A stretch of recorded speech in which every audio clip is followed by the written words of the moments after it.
जनता फंस गए भैया।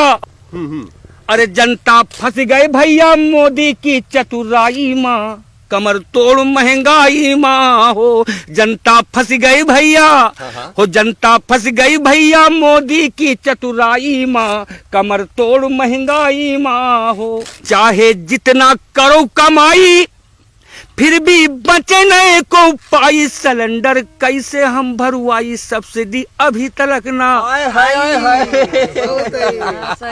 चाहे जितना करो कमाई फिर भी बचे नए को पाई, सिलेंडर कैसे हम भरवाई, सब्सिडी अभी तक ना आई। योगी मगन रहे, अरे योगी मगन रहे ये रबड़ी और मलाई माँ, कमर तोड़ महंगाई माँ हो। ये लोग इतना अत्याचार फैला है, इतना भ्रष्टाचार, जानो हमारी जुबान थक गई लोगों के कहते कहते कि अब तो रहन मुसीबत झेल, देसी चीजें हो गई फेल, महंगा होगा कड़ुआ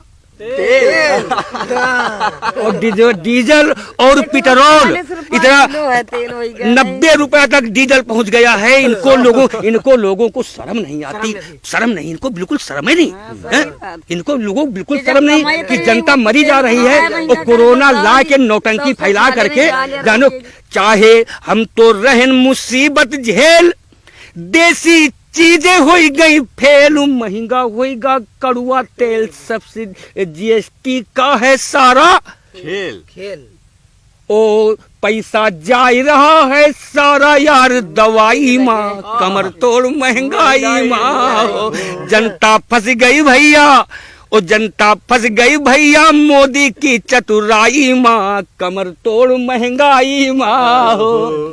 तीसरी बात, इतनी महंगाई कि आज बच्चे भूखे मर रहे हैं और ये इनको केवल जनता को चिंता नहीं, इनको केवल अंबानी की चिंता है। मोदी जी को अंबानी की चिंता है और जनता को, किसानों की चिंता नहीं। किसान 4 महीने से धरना पर बैठे हुए, पता नहीं कितने किसान मर गए, लेकिन इनको चिंता नहीं। मचा है गली गली में चर्चा, मारे डारे घर का खर्चा, बीबी बना रही है पर्चा, घर में नहीं हरदी ओ जीवन परिगार जाखो हमरा आज खटाई माँ, कमर तोड़ महंगाई माँ हो। जनता फंस गई भैया हो, जनता फंस गई भैया मोदी की चतुराई माँ, कमर तोड़ महंगाई माँ हो। मचा है गली गली माँ हल्ला, सारा कहता यही मोहल्ला, पकड़ो अखिलेश का पल्ला, सस्ता हो जाई अब गल्ला।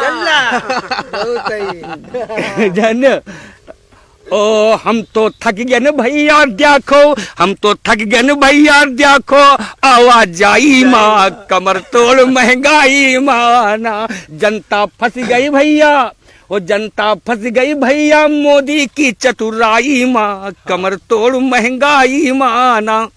और इनके लिए का बोली, बोलते बोलते थक गए हम लोग। किसान भाई 25 रुपया पवा तेल, 35 रुपया पवा तेल है, 35 रुपया पवा तेल, 35 रुपया। अच्छा, मशीनरी पर क्या कहना चाह रहे हैं? बहुत लोग हम देश के ऊपर कहना चाह रहे हैं। हाँ। मशीनरी तो आज जनता के मुंह से ईवीएम मशीन। हाँ। तो ये लोग जब कोई चीज पर अगर संदेह हो तो इनका हटा देखिए भैया, जानो कि बीजेपी है मशीनरी, सब आन बान खतरे में है, और गीता यहाँ सुरक्षित लेकिन अब कुरान खतरे में है। हाय क्या बात है। ओ गीता यहाँ सुरक्षित लेकिन अब कुरान खतरे में है, सत्य बोलने वाले की अब ये जुबान खतरे में है, सत्य बोलने वाले की अब ये जुबान खतरे में है। खड़ा हुआ सीमा के ऊपर अब जवान खतरे में है, सिख ईसाई हिंदू मुसलमान सुनो खतरे में है, सिख ईसाई हिंदू मुसलमान सुनो खतरे में है। भीमराव बाबा साहब का संविधान खतरे में है, कहते गुड्डन देश का ये अब तो कहते गुड्डन सारा अब हिंदुस्तान खतरे में है। सब खतरे में आ गया है। अब हम लोग एक मनमा उल्लास लिए बैठे हैं कि अब 22 का इलेक्शन आवे और अखिलेश भैया का हम जिते हम लोग जरूर। लेकिन आप लोग भी कोशिश करो कि ईवीएम मशीन हटाई जाए। जब तक ईवीएम मशीन जब तक ना हटी तब तक कुछ ना हो। ईवीएम मशीन हटना चाहिए। मोदी इतना हरामी आदमी हम देखे नहीं, अपने हिंदुस्तान में पीएम ऐसा नहीं देखे।